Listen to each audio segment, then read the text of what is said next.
Well, I've written that this is just the latest neoconservative debacle of the U.S. neoconservatives. The neoconservatives are the group that took over U.S. foreign policy 30 years ago at the end of the Soviet Union.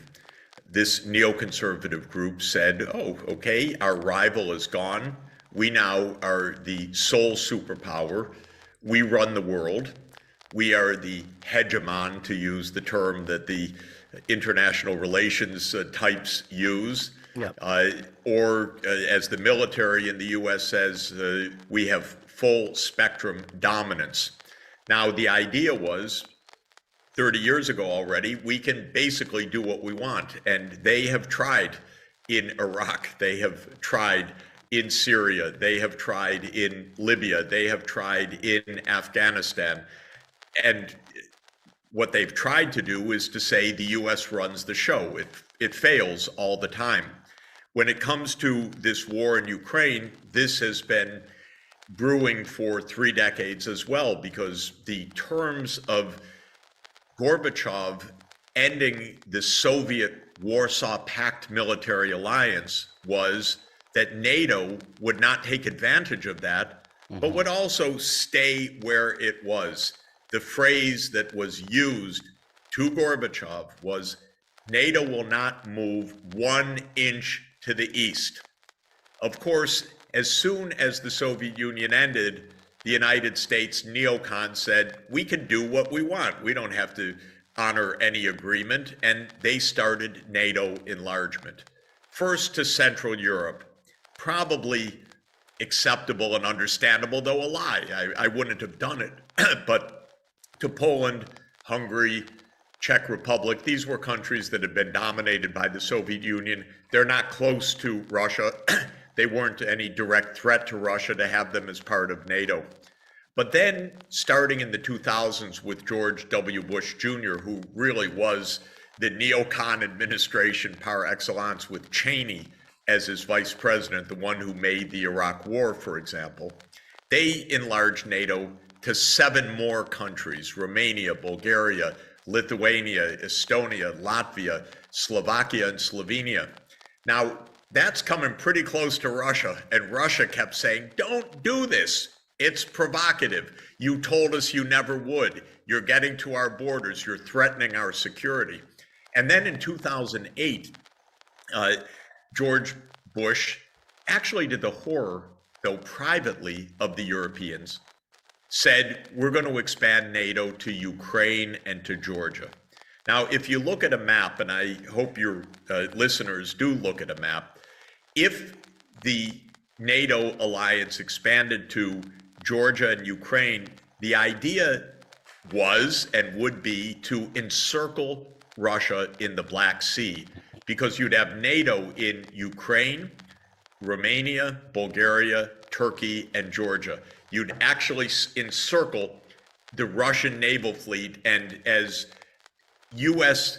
neocon strategists said, that would end Russia as any kind of even regional power. It couldn't project any kind of power, even naval, in the Eastern Mediterranean. That was the idea. The Russians were beside themselves, and Putin said in the 2008 Bucharest NATO summit to Bush, to his face, if you do this, we will take Crimea, because that is, for us, core security. Americans are incredibly arrogant at this governmental level. They believe they don't have to listen to anybody. But, you know, there was a breathing space in 2010 because a pro-Russian president was elected in Ukraine, Viktor Yanukovych. Yeah. And he said, we should be neutral. We don't want to be caught in a trap between the United States and Russia. We will be neutral. Yeah. But that's not good enough for America. You're either with us or you're against us. So the United States worked pretty hard to overthrow Yanukovych in the so-called Maidan in late 2013 and early 2014. Yeah. I want to talk to you about what happened in 2014, but I just want to go back to the early 90s, the collapse of the Soviet Union, and the promises made to Gorbachev. Namely, if the Warsaw Pact is dissolved, NATO will not move an inch towards the east. That was the promise that was made. A lot of people are disputing that. My question to you is there a paper trail or documentary proof of this agreement, or at least this verbal promise? It's thoroughly documented. People can go on something called nsarchive.gwu.edu. GWU is George Washington University, and it's the National Security Archive, or nsarchive.gwu.edu.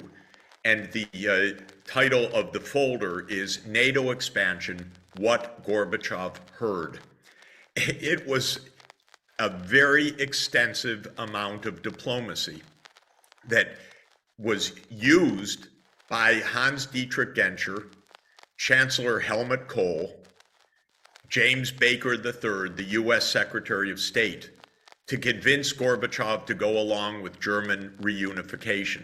It was not casual, it was detailed, it was briefed in detail, it's all documented. It's not an issue. Remember, in statecraft, countries lie. The United States lies for a living. And people could say, yeah, well, what's new? Well, they're lying about this one too. It's convenient to say these promises weren't given, and they say it. And they get away with most things because powerful government dominates the media. Yeah. But the fact of the matter is, it was explicit. And Gorbachev was very explicit. And that is, yes, we can go forward, but it would not be acceptable for NATO to expand eastward. Yeah. Then Yeltsin picked this up, I know, when he became president. And he said repeatedly to Clinton, don't do this. And then the U.S. government line is,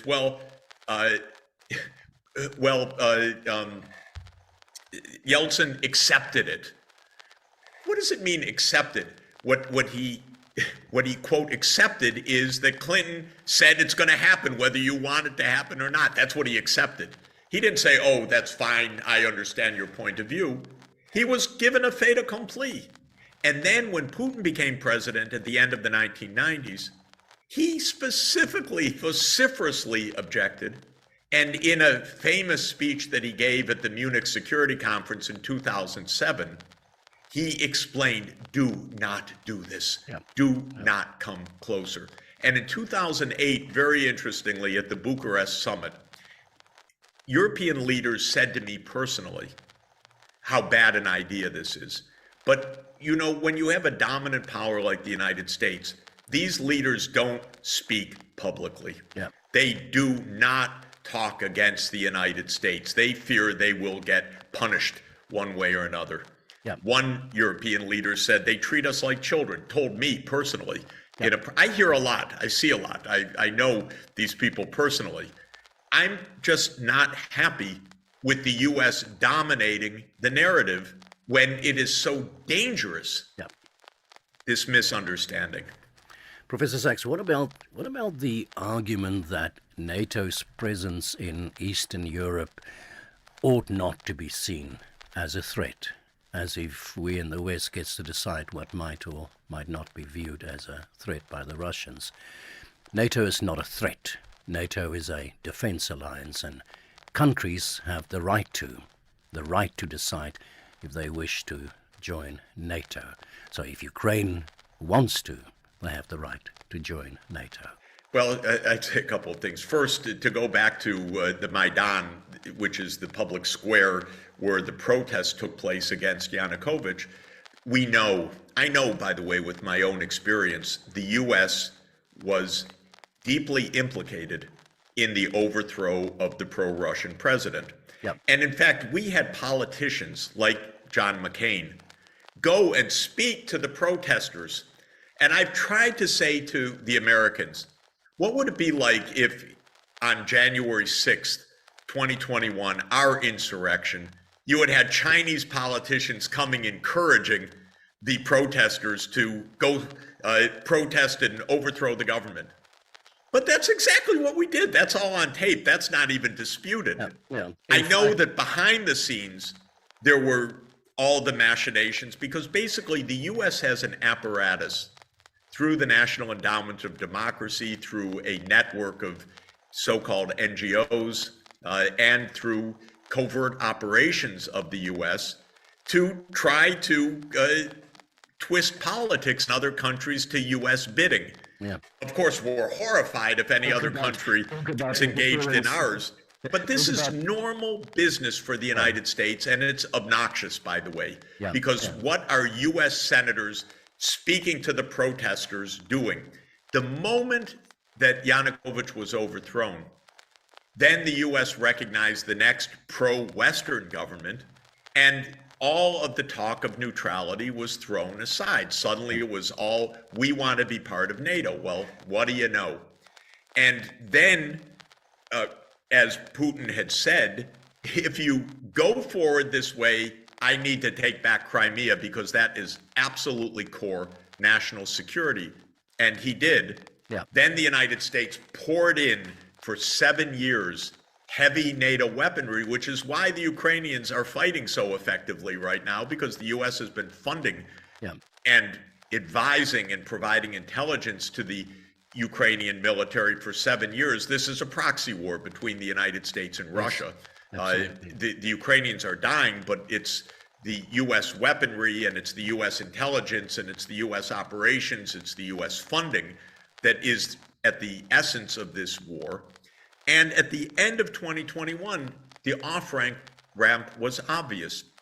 The United States just needed to say to Putin's demand not to enlarge, we will not enlarge. Then there would not have been this war.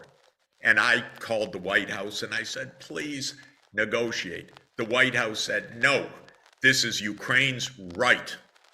This is ridiculous, by the way, because what we did was trap Ukraine in a devastating proxy war. And it is a bad outcome for Ukraine because Ukraine would have been peaceful and it would have been secure, and it is worse than ever right now. So that's one point. But the second point about this right, this is a U.S. military alliance.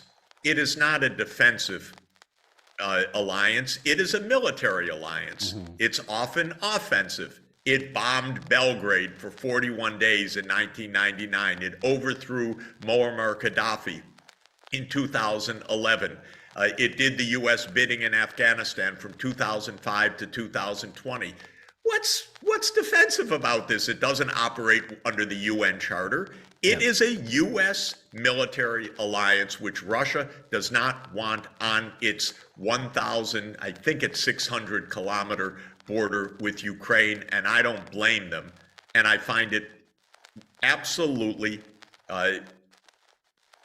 provocative and dangerous that the U.S. has insisted on this. And of course, I say to Americans who don't listen, but anyway, I say to them, suppose that Mexico said, we're a sovereign country.